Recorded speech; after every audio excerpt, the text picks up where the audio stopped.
आज हम मध्य प्रदेश की राजधानी भोपाल में मौजूद हैं और हमारे साथ चर्चा में शामिल हो रही हैं शमिका रवि जी, जो प्रधानमंत्री आर्थिक परिषद की सदस्य हैं। मैम, बहुत बहुत स्वागत है आपका। मैम, सबसे पहले ये बताइए कि जो आज प्रोग्राम था परिचर्चा, जिसमें आपको कई कई बड़ी बड़ी बातें आपने बताई, कई डेटा बताए, एक समराइज करके बता सकते हैं क्या प्रोग्राम था ये? देखिए, एक मल्टी डायमेंशनल पॉवर्टी जी इंडेक्स जी बनाते हैं नीति आयोग और यूएनडीपी मिलके। उसी का सेकंड एडिशन का आज लॉन्च था मध्य जी प्रदेश जी में। ये किया जाता है पूरे देश के लिए जी और सभी राज्यों के लिए। जी तो इस साल ये देखा गया है कि one of the biggest improvement, जी in fact the second most highest improvement वो मध्य प्रदेश में हुआ है। जी अच्छा, इस इंडेक्स में तीन चीज़ें देखी जाती हैं।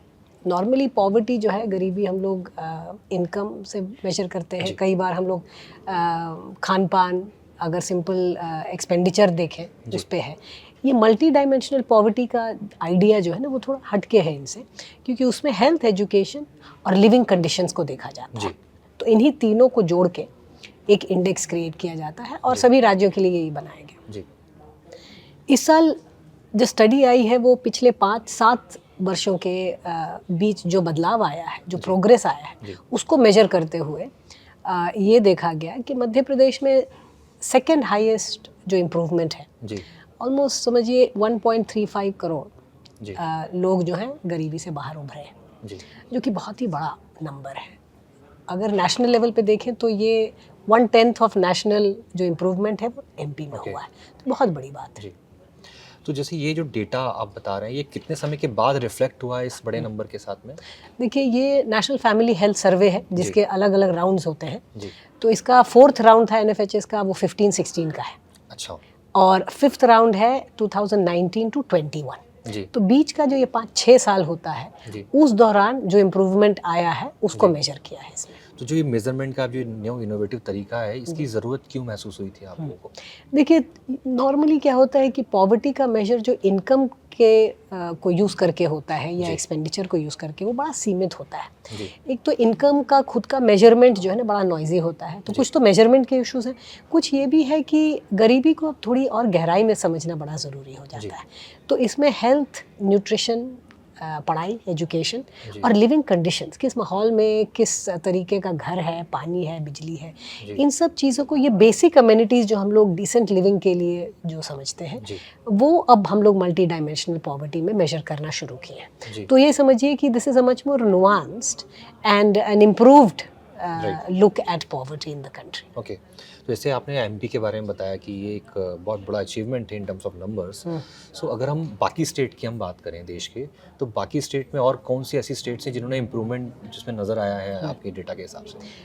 सबसे बड़ा इम्प्रूवमेंट बिहार में आया है अच्छा और तीसरा इम्प्रूवमेंट जो एमपी के बाद है वो है उत्तर प्रदेश में। ओके तो ये आप ये भी समझ रहे हैं कि जो जिन जगहों में गरीबी ज़्यादा थी, जी वहाँ पे इम्प्रूवमेंट ज़्यादा आ रहा है। लेकिन ये this is not true everywhere. Okay और इसीलिए इट इज़ कमेंडेबल जो Okay. एमपी में हुआ है जी। कि 6 साल में 1.35 करोड़ लोगों को पॉवर्टी जी। से बाहर निकालना बहुत ही ज़्यादा सराहनीय है। It's a commendable job. Okay. तो ये इसका अगर मैं थोड़ा सा और मतलब डीप समझने की कोशिश करूँ, तो जब आपने ये एवेल्यूएट किया होगा, तो इसके लिए क्या प्रोसेस रहा होगा? लोगों तक क्या अप्रोच किया था, इसमें किसी तरीके से डेटा निकाला था, क्या था? देखिए, जो नेशनल फैमिली हेल्थ सर्वेज हैं, जी वो रेगुलर हर 5 साल में किया जाता है। पहले तो यूपीए के ज़माने में ये 10 साल पे होता था। जी जी और वो भी एक वहम है कि अब डेटा कम है। जी। अब बल्कि इस सरकार में आप देख रहे हैं कि एनएफएचएस हर 5 या 6 साल में होता है। जी तो फ्रीक्वेंसी जब बढ़ने लगा तो एनएफएचएस में ये सब जो डिटेल है जी कि हाउसिंग कंडीशन क्या है, स्कूलिंग का थोड़ा और डिटेल है, हेल्थ एंड न्यूट्रिशन के आउटकम्स बहुत हैं, जी उसमें बायोमार्कर्स भी हैं। जी तो एनएफएचएस एक it's one of our best service. Okay and उसको अगर आप वेव्स को कंपेयर करें over time, then it gives you a good estimate of किस तरह से स्टेट्स आर इम्प्रूविंग। Okay. तो एक तो वो तो डेटा के इशू जी। हो गया। दूसरा, ये थियोरेटिकली थोड़ा समझना ज़रूरी है कि देखो, जब इम्प्रूवमेंट होता है ना, ओवरऑल जी ग्रोथ होता है, जी। इकोनॉमिक ग्रोथ, तो पॉवर्टी खुद ब खुद घटता है। जी जब इकोनॉमिक ग्रोथ होता है तो पॉवर्टी घटता है। लेकिन उसको वो जो घटना होता है ना, जी। वो बहुत धीमा होता है।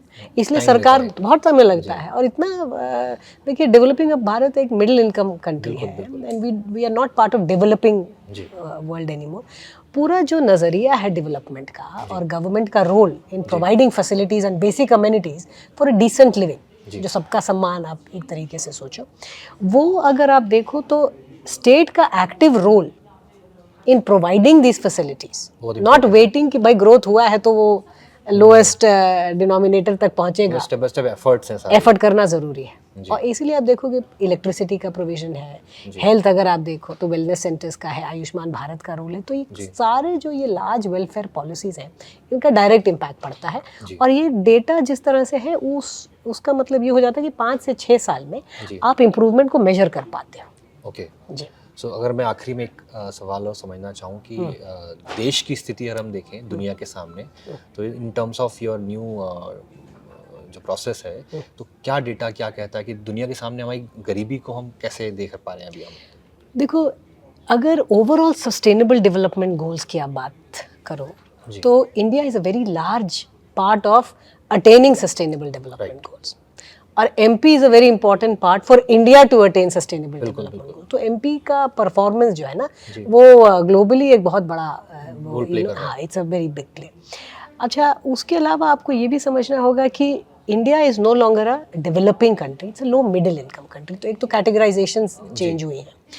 अब अगर ये देखो कि एब्सोल्यूट नंबर जो लोग हैं, क्योंकि हमारा देश अब globally it is the largest population state, लेकिन we do not have the largest number of head count, number of poor people.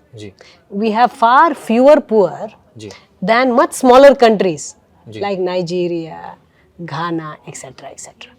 और जिस रेट से गरीबी यहाँ घट रही है, it is good for the whole world. बिल्कुल, मतलब ये कह सकते हैं कि जो लगातार गवर्नमेंट इनिशिएटिव ले रही थी यहाँ पे, चाहे वो लाडली लक्ष्मी हो, लाडली बहना हो, या जो ट्राइबल बेल्ट्स में जिस तरह के इनिशिएटिव्स हैं, ये इसका उसी का रिफ्लेक्शन एक तरह का कह सकते हैं। उसका डायरेक्ट रिफ्लेक्शन है। लाडली लक्ष्मी हुई या फिर उसके बाद लाडली बहना स्कीम्स हुई, ये इनका डायरेक्ट इम्पैक्ट एक तो न्यूट्रिशन पर है, स्कूलिंग पर है, क्योंकि लाडली लक्ष्मी भी इतने ईयर्स ऑफ स्कूलिंग के बाद मिलता है, तो इट इंसेंटिवाइजेस कि लड़कियां स्कूल्स में रहें। लाडली बहना का मेन ऑब्जेक्टिव है न्यूट्रिशन, कि उनको अगर औरतों को हर महीने 1000 रुपये दिया जाए तो उसका खर्चा जो है घर के अंदर हेल्थ, न्यूट्रिशन, बच्चे का, माँ का, उसके ऊपर पड़ेगा। तो इसका इम्पैक्ट जेंडर पर भी है। हालांकि मल्टी डिमेंशनल पॉवर्टी जब हम लोग मेजर करते हैं तो उसमें maternal health is very important segment of it. तो अगर डायरेक्ट इम्पैक्ट पड़ता है। बिल्कुल, तो बहुत बहुत शुक्रिया हमसे बात करने के लिए। तो आपने सुना कि कैसे मध्य प्रदेश ने अपने आप को इम्प्रूव किया है, लगातार जो योजनाएं थी सरकार की जिस तरह लोगों तक पहुंची, उसका एक रिजल्ट सामने आया है और वो आज हमारे सामने है। तो हम फिर मुलाकात करेंगे। नमस्कार।